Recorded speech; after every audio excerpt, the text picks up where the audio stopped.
Mahirap daw kalaban ng Iksha Digi guys. Madali lang po mga kapatid. Eto pag napanood ni Kapitang Clip to, mapapakwit Iksha yun. Dito sabi ng Iksha, di ka pa sawa kakasolo mo wak. Baka kala nito tatagos ang Iksha Digi nila guys. Ngayon malalaman nyo na yung technique guys. Hindi na kayo matatakot sa Iksha Digi. Pag nakita nyo nagtabi na guys, ulti na kayo. Para matrigger nyo yung ulti ng Digi. Ayan guys, nakita nyo, multi na yung Digi, tas free hit yung Iksha. Lugi talaga kayo dyan. Ay, boss! Sabay trash talk ang kalabang, kahit gawin mo best mo, kung kampe mo, lubog. O stalker tong Iksha pre. Mamaya, papakita kung paano counterin yan guys. Early pa Ang kalaban, mga early enjoyer yan. Pag lamang sa early, matatrash talk yan.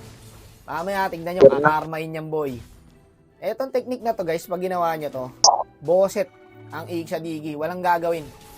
Atin yata turtle. Nice one. Ang clear yan. So dito nakalaman kami guys. Mahirap naman kasi talaga ang Iksha Digi guys. Sa totoosin lang. Kaya ako? Kaya ito, gumawa na ako ng content kung paano counterin ang Iksha Digi. Kasi tulad niyan, pag nakapwesto na yung Iksha, walang aabot, talagang makaka-pre-hit yan guys. Madali lang yan. Ito, Promoncia boy. Akala niya siguro, ang lakas niya na Sumit ako, huli 3.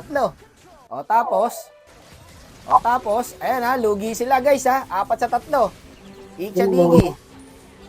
Diba? Kami pa yung naubos. Ba't ganun? Walang damage yung kampi ko. Good trade wak.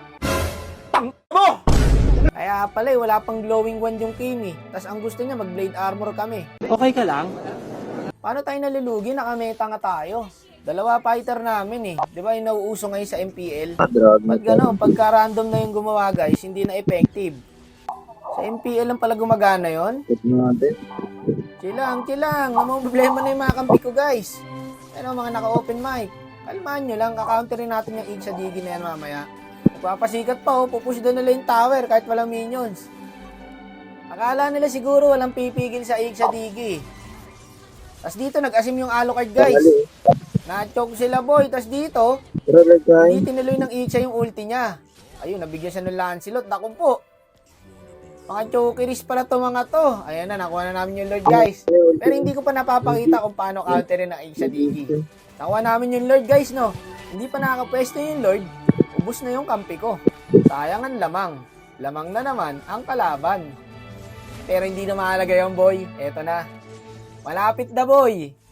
Stay put lang kayo dyan. Ituturo ko na. Ayun ang ganda ng sit Tapos isitan ko dito boy.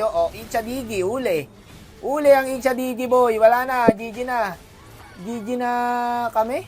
Lagi kami pa naubos dun. Walang joke. Paano nangyari yun? The best daw sabi ng Iksha. Tinawanan pa ako. Gagi, ang ganda na ng set ko dun Importante, ginawa mo best mo. Hindi nakakatawa, min. Sayang, bitin yung damage ko kasi. Patay sana yung Digi tsaka Iksha. Nakita nyo, namumblema yung kampi ko. Sa Iksha Digi. Madali lang counterin niyan, boy.